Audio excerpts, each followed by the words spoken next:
When I was about the same age as the twins are now, I was on TV with this giant black bird sitting on my shoulder and a reporter with a microphone and a camera in my face asking me about where it came from.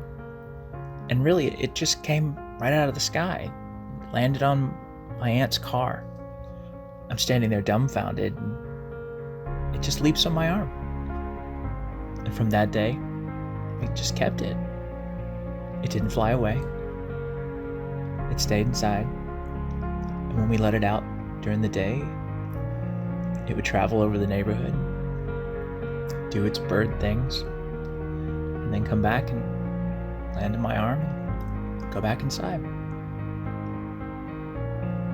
I always wondered what it saw.